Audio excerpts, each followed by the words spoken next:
ஏன்னா அதுக்கு காரணம் என்னென்னா அவங்களுக்கு டான்ஸை தவிர வேறு எதுவுமே தெரியாது. அவங்க வாழ்வாதாரமே அதில் தான் அடங்கியிருக்கு.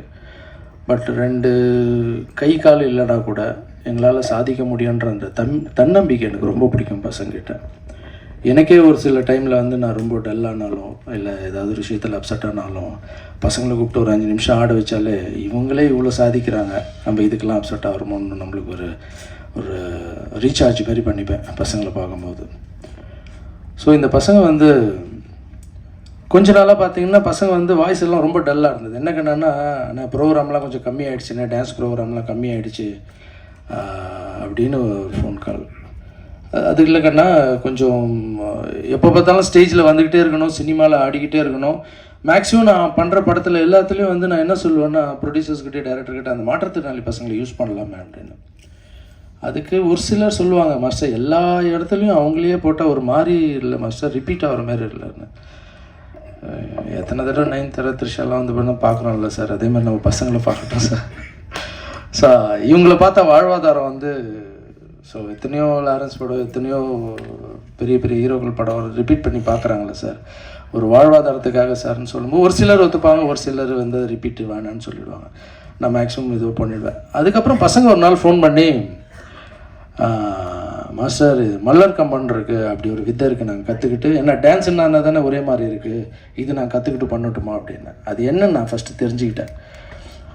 டான்ஸுன்னு எடுத்து கீழே ஆடுறது அது வந்து கொஞ்சம் பேலன்சிங் மிஸ் ஆனாலும் நம்ம பரவாயில்ல அட்ஜஸ்ட் பண்ணிக்கலாம். ஆனால் அந்த மல்லர் கம்பன்றது ஒரு கம்பில் 2 கை 2 கால் இருக்கிறவங்களே மேலே ஏறி ஆடுறதுன்றது, பேலன்சிங் பண்ணுறதுன்றது அவ்வளோ கஷ்டம்.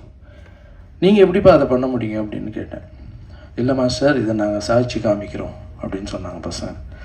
சரி கண்ணா, நீங்கள் போங்க, நீங்கள் போய் அதை கற்றுங்க, ஜாக்கிரதையாக கற்றுங்க அப்படின்னு நான் ஒரு முறை ப்ராக்டிஸ் பண்ணதை கூப்பிட்டு பார்த்தேன், செக் பண்ணேன்.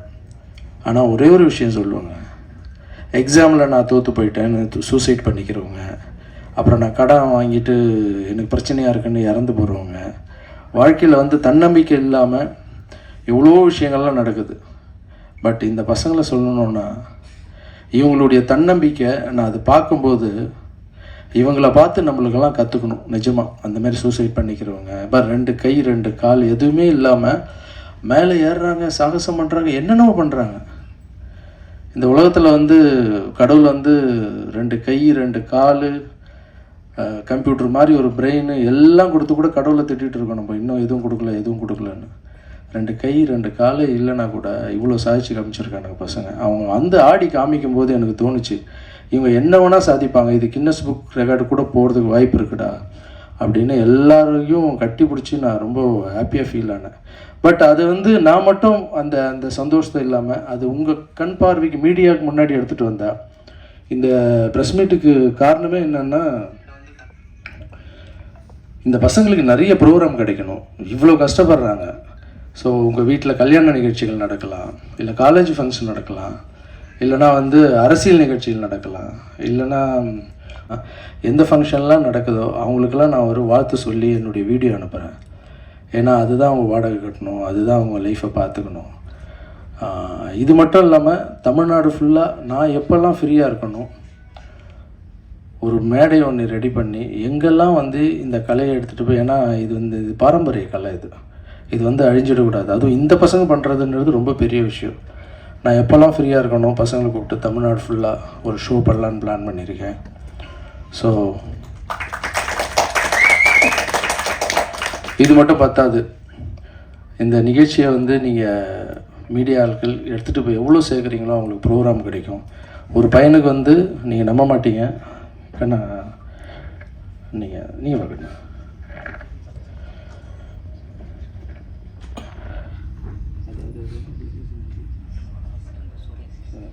இப்போது இவர் வெறும் வாடகை கட்டுறது இது மட்டும் இல்லை பிரச்சனை, திடீர்னு ஏதாவது அவருக்கு என்ன ஸ்கின் ப்ராப்ளமா, ஆமாம் சோரியாசிஸ்னு ஒரு ப்ராப்ளம், அது வந்து 3 வருஷமாக அதுக்கு மாத்திரை மருந்து இதெல்லாம். நீங்கள் ஏன் சொல்கிறேன்னா, இது அவங்களுக்கு வாழ்வாதாரமே ரொம்ப கஷ்டம். அதில் இந்த மாதிரி பிரச்சனைலாம் வந்து எவ்வளோ கஷ்டப்படுவாங்கன்னு இப்போ பாருங்கள். பசங்க அழமாட்டுறாங்க ஒரு சில டைம்லாம். பிரபு இவன் அந்த பையன்லாம் அழுதுருக்கான், மாஸ்டர் என்னால் வந்து வாடகை கட்ட முடியல மாஸ்டர், ஏதாவது ஒரு மாதிரி இருக்குது மாஸ்டர், எங்களுக்கு பணம் இல்லை மாஸ்டர், ஏதாவது பண்ணுங்க மாஸ்டர் அப்படின்னு. ஸோ நம்ம பணம் கொடுக்குறோம், எல்லாம் செய்கிறோம். பட் வாழ்வாதாரத்துக்கு அவங்களுக்கு ஏதாவது பண்ணி கொடுக்கணும் அப்படின்னு சொல்லி தான். ஸோ இந்த நிகழ்ச்சியை எல்லோரும் ப்ளீஸ் தயவு செஞ்சு கவனிக்கிறேன், நீங்கள் போயிட்டு பப்ளிக்கிட்ட இந்த விஷயத்தை நல்லா ரீச் பண்ணுங்கள். அவங்களுக்கு நிறைய ஷோ கிடைக்கட்டும். நீங்கள் எழுதுகிற எழுத்து, நீங்கள் பேசி, ஏன்னா நீங்கள் நிறைய வீடியோஸ் நான் பார்க்குறேன். நான் வீடியோஸ் பேசினாலே அது வந்து நிறைய பேர் வந்து என்ன பண்ணுறீங்கன்னா அதை வந்து நல்ல முறையில் எடுத்துகிட்டு போய் சேர்க்குறீங்க. அதுக்கு ரொம்ப நன்றி.